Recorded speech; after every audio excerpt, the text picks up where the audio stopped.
Witam na pierwszym spotkaniu naszych warsztatów menedżerskich. Proszę zająć miejsca. Jak Państwo widzą, dzisiejsza prezentacja będzie poświęcona sztuce wojny Sun Tzu, a konkretniej jak możemy wykorzystać nauczania tego wielkiego chińskiego mędrca w dzisiejszym życiu, w codzienności. Ja, przeczytawszy tą książkę, mogę Państwu już powiedzieć, że bardzo często stosuję lekcje Sun Tzu, nie tylko w swoim życiu zawodowym, ale też w życiu społecznym. Więc proszę nie zrażać się zamierzchłością czy orientalnością tego tekstu. Gwarantuję, że jest on bardzo łatwo aplikowalny do naszej współczesności. Zacznijmy więc od pierwszej złotej rady Sun Tzu. Jeżeli wojsko zabija konie i zjada ich mięso, to znaczy, że brakuje im zboża. No, proszę Państwa, chyba wszyscy możemy odnaleźć tutaj analogię. Szkoda, że nie wiedziałem tego, kiedy pierwszy raz podejmowałem się tego zawodu. Ale przejdźmy do kolejnej lekcji, mianowicie do hierarchii 5 typów gleb. Według Sun Tzu hierarchia 5 typów gleb wygląda następująco. Niebieska podbija żółtą, żółta podbija czarną, czarna podbija czerwoną, czerwona białą, biała zaś niebieską. Warto zapamiętać, warto zapisać, być może powiesić na plakacie, żeby przypomnieć sobie i zespołowi o hierarchii gleb. Ale zwracając uwagę na hierarchię 5 typów gleb, nie można zapomnieć o 5 typach zabójczych terenów. Są tam mianowicie niebiańska studnia, niebiańskie więzienie, niebiańska pułapka, niebiańska bruzda i niebiańska otchłań. Tak, słucham. Ja mam takie pytanie, może trochę bardziej aktualne. W naszej grupie pojawiły się pytania a propos podwyżek i zastanawiamy się po prostu z gronem menedżerskim, czy dać jakieś premie, żeby tymczasowo uciszyć te sentymenty, czy też może zdecydować się na podwyżki, tylko być może w mniejszej ilości. Otóż nie. Sun Tzu powiedziałby, że należy właśnie obciąć pensje pracownikom, żeby bardziej starali się, żeby osiągnąć awans i tym samym podwyżkę. Kontynuując, jakże ważne w zarządzaniu zespołem jest utrzymanie odpowiedniej formacji, odpowiedniego stosunku sił, ugrupowania niejako. Dlatego Sun Tzu rekomenduje tutaj różne formacje, ale dzisiaj chciałbym zwrócić uwagę na formację dzikich gęsi. Przednie szeregi muszą być jak pawian, a tylne jak dziki kot. Proszę się nie rozchodzić, proszę zostać, jeszcze nie skończyliśmy. Siam siam lo siam hua ram tun ku kun ku yo han do en ko en tua shim chin le sai kun ku siam siam lo siam hua sham tun ku kun ku yo han do en ko en tua shim chin le sai kun ku. Proszę Państwa, sztuka wojny. Nie miałem absolutnie w planach przeczytać sztuki wojny, natomiast byłem akurat u kolegi, spojrzałem na jego półkę. Oto jest sztuka wojny, pomyślałem, a pożyczę. A potem sobie pomyślałem, a przeczytam, bo to chyba krótkie. No to przeczytałem nie tylko sztukę wojny Sun Tzu, ale też sztukę wojny Sun Pina, który był wnukiem Sun Tzu i też napisał traktat o tytule Sztuka wojny, aczkolwiek mówi się na to teraz metody wojskowe, czy coś takiego gwoli odróżnienia. Natomiast w tej recenzji, czy filmiku, czy co to tam będzie, będę raczej zwracał się wymiennie do jednego i drugiego dzieła, być może czyniąc krzywdę chwalebnej chińskiej tradycji indywidualności. Nie wiem za bardzo, czego się spodziewałem, czytając tą książkę. Może uznałem, że skoro ludzie na internecie przeważnie znają tego Sun Tzu z tych cytatów, które czasami się umieszcza tak na poważnie, że mają motywować, a czasami tak na śmiesznie, no to uznałem, że może jak przeczytam tą sztukę wojny, to jakoś się wykopie coś zabawnego. No i cóż, nie zawiodłem się, ale dalej nie wiem, co jest zabawniejsze w tej całej aferze. Że z jednej strony mamy tą książkę, która jest absolutnie banalna, że tą samą garstkę takich truizmów, takich oczywistych, intuicyjnych prawd, jak na przykład zaatakuj przeciwnika tylko jeśli jesteś pewien zwycięstwa, albo patrz na rzeźbę terenu, jak teren ci sprzyja, to wtedy atakuj, jak ci nie sprzyja, to nie atakuj, albo poznaj dobrze swoje wojska, żeby wiedzieć, na co je stać, z jakimi siłami możesz się mierzyć.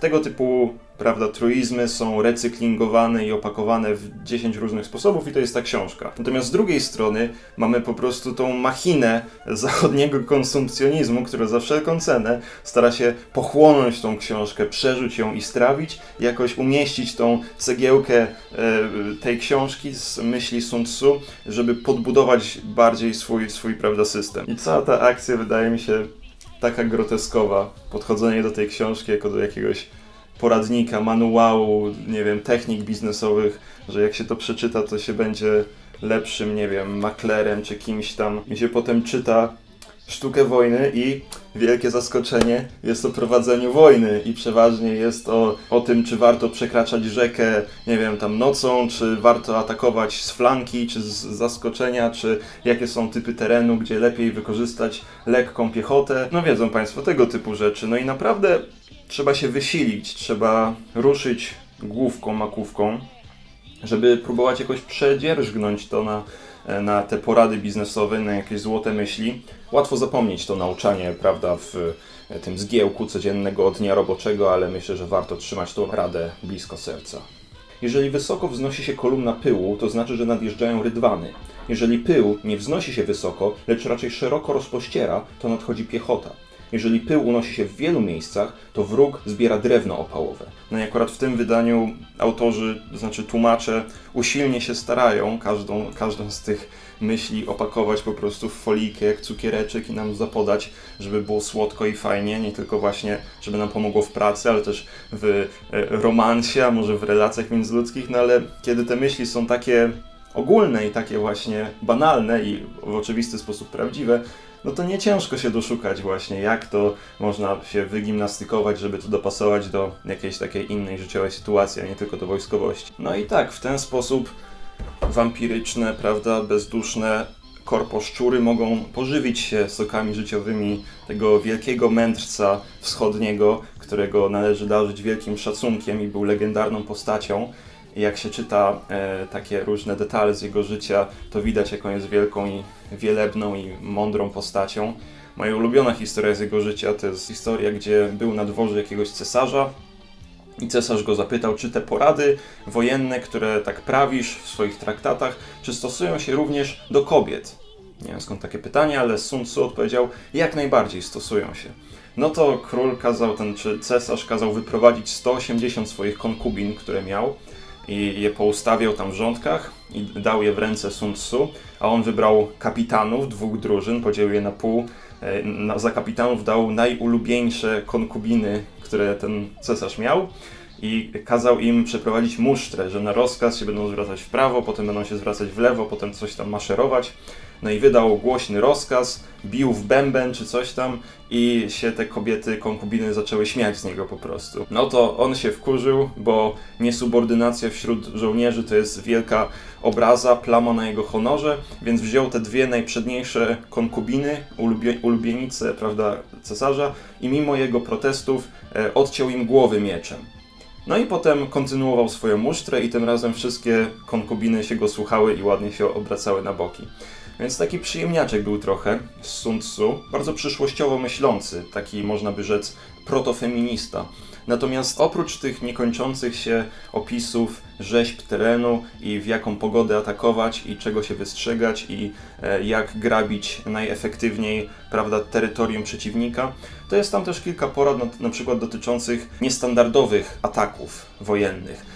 Przede wszystkim ataków ogniowych, które są bardzo skuteczne, ale są takim high risk, high reward. Jest tutaj trochę tych ataków ogniowych opisanych, jak je przeprowadzać, natomiast bardzo ciekawie się czyta o tym, jakie metody były faktycznie wykorzystywane, nie tylko w tych traktatach Sun Tzu, ale ogólnie w starożytnej chińskiej wojskowości przy tych atakach ogniowych, że na przykład przyczepiano takie kosze ze smołą do tyłów, zadów wołu i je podpalano i te woły spłoszone tym ogniem pędziły i tratowały wojska przeciwnika. Albo przyczepiano małpom takie bomby, podpalano im sierść i te wystraszone małpy pędziły na namioty wroga i je podpalały i potem wybuchały. No niestety nie znalazłem obrazku, jak to wyglądało, natomiast no po prostu dziwi człowieka kreatywność i taka inwencja twórcza Chińczyków, jeśli chodzi o zabijanie innych Chińczyków. Myślę, że żadna inna kultura nie jest w tym przedsięwzięciu tak wydajna. Natomiast powiedziałbym, że jeśli chodzi o taką kluczową myśl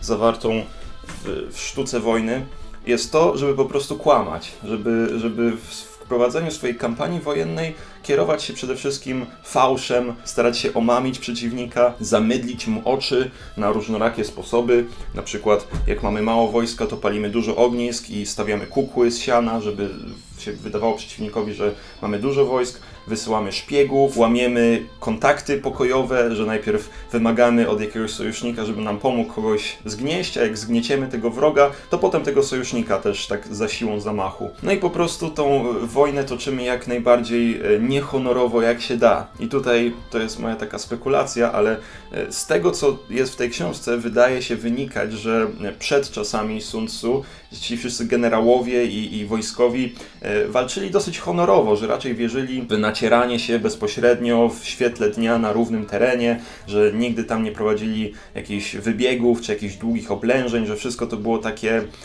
no na równi, że wygrywał ten, który miał albo lepiej wyćwiczone, albo liczniejsze wojska. Natomiast Sun Tzu, prawda, wykoncypował sobie strategię tego jastrzębia wśród gołębi. Nie wiem, czy Państwo taką zasadę znają, ale jak są bezbronne gołębie, które działają no, nie altruistycznie, no, ale w tym przypadku po prostu honorowo między sobą, to jak wpadnie jeden oportunistyczny jastrząb, to wszystkie gołębie wybija bez żadnego oporu. I dlatego być może odnosił Sun Tzu i jego następcy wiele sukcesów, gdyż wszyscy inni walczyli wedle tych starodawnych, honorowych zasad, a oni tutaj wybiegali z jakimiś płonącymi wołu i prawda, zatrutymi strzałami czy czymś tam. No i myślę, że to doprowadziło niejako do takiej eskalacji, że stopniowo wszyscy ci chińscy wataszkowie i księża i generałowie i tak dalej stali się tymi jastrzębiami. I po prostu brutalność tych konfliktów tak eskalowała, że patrząc na to naszymi zachodnimi oczyma, to się czyta to nie jako o ludzkiej historii zapisanej w kronikach historycznych, tylko czyta się to jak jakieś fantastyczne relacje konfliktów zergów ze StarCrafta, bo tam zmarłych w tych konfliktach, w tych wszystkich wojnach domowych, to się liczy w milionach. I jak się o tym słyszy, to się wydaje takie bardzo abstrakcyjne i no dalej jest bardzo abstrakcyjne, ale jak się czyta jakby źródła i potwierdzenia tych historii, to staje się no absurdalne wręcz, jak po prostu jest relacja bitwy, a na końcu jest taki szczegół, że tam jedna z armii pojmała 400 000 jeńców wroga i że nie miała co zrobić z jeńcami, to pochowała wszystkie 400 000 żywcem. Albo żeby świętować triumf, to oni układali takie wielkie kopce ułożone po prostu z ciał poległych wrogów i że niekiedy te kopce mierzyły na przykład 18 na 18 metrów i były takie wieże ustawione po dwóch stronach drogi. Albo że nagminnym przypadkiem był kanibalizm, gdzie po prostu żołnierze broniący jakiejś twierdzy czy jakiegoś grodu, żeby dalej utrzymać tą obronę i odpierać oblężenie, to po prostu zabijali, polowali na cywili, zjadali cywili. I się czyta potem, że oprócz strat wojsk po obu stronach, kolejną stratą jest 30 000 zjedzonych cywili. I to też nie był jakby wyrywkowy przypadek, tylko nagminnie to się wydarzało w każdej dynastii, w każdym wieku i to się ciągnęło aż po drugą połowę XX wieku, gdzie jacyś naczelnicy partii komunistycznej urządzali sobie rytualne, kanibalistyczne uczty, gdzie zabijali jakichś wieśniaków i ci naczelnicy się posilali nimi. No więc łatwo zauważyć pewną różnicę w podejściu do ludzkiego życia w tej chińskiej kulturze i u nas. I to nawet się przejawia w sztuce wojny, gdzie rekomenduje na przykład, że jeśli żołnierze nie mają motywacji do walki, to Sun Tzu rekomenduje, żeby ich rzucić do sytuacji tak beznadziejnej, że albo będą walczyć, albo zginą, prawda? Rzucić ich na taką samobójczą misję. W ogóle a propos samobójczych misji, były takie przypadki, gdzie żeby jako element wojny psychologicznej, żeby zastraszyć wroga, generał kazał wszystkim ludziom na frontowej linii swojej armii wpatrywać się w przeciwnika i dalej się wpatrując poderżnąć sobie gardła, żeby przerazić. Sun Tzu też rekomenduje, żeby na przykład głodzić swoich żołnierzy, bo wtedy będą bardziej zmotywowani do grabienia jak najwięcej zasobów i plonów wroga, albo zabijać konie i zakopywać koła rydwanów, żeby uniemożliwić dezercję z armii, która akurat przegrywa, tylko żeby właśnie walczyli do ostatka. No i cóż, tak wyglądały te chińskie konflikty. No i całe szczęście, że współcześni Chińczycy, patrząc na brutalną i krwistą historię swojego kraju, zreflektowali się nad tymi wszystkimi zbrodniami wojennymi i uznali, że powrócą do pokojowego ducha konfucjanizmu, że będą bastionem swobód osobistych i takiej ekspresji indywidualnej, no i że podejmą taką drogę zrównoważonego rozwoju, żeby nie eskalować dalej tych konfliktów, które miały miejsce przez ich tysiąclecia historii. No i tak pisze przeważnie słów w kategoriach stwierdzenia faktu, że jest tak, jak on mówi i nie może być inaczej, że taka jest, nie wiem, boska reguła, że na przykład wyróżnia się 10 formacji: czworoboczną, kolistą, rozproszoną, skoncentrowaną, szydła, dzikich gęsi, sierpowatą, nadejścia ciemności, ogniową i wodną. Każda z nich ma swoje zalety. Czemu jest akurat tyle formacji, czemu nie ma więcej? W ogóle te niektóre formacje się między sobą za bardzo nie różnią i takie opisuje bardzo szczuple, jakby już miał się czytelnik domyśleć, o co chodzi. No bardzo przeszkadza fakt, jak bardzo starożytny jest to tekst. On też jest bardzo wybrakowany i czasami rozdział to jest po prostu kilka linijek, kilka skrawków tekstu, które ocalały, nie da się z nich złożyć za bardzo spójnej całości.